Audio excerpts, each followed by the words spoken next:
Welcome to Cyber Theo. Today, we're exploring how to use the Waze app for efficient navigation. Waze not only helps you find the best routes but also provides real-time updates on traffic, accidents, and road conditions, making your commute smoother and quicker. Download and set up. Download the Waze app from the App Store or Google Play. Open the app and set up your account by following the on-screen instructions. Input destination, tap on the search bar, enter your destination, and choose from the suggestions. Waze will calculate the best route for you.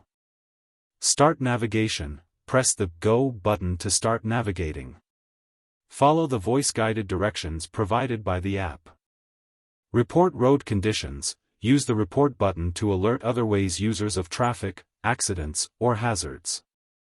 Customize your experience, explore settings to customize voice guidance, map display, and other features according to your preferences.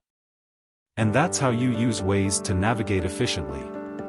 Keep your driving stress-free by relying on Waze's real-time updates. Check my links below.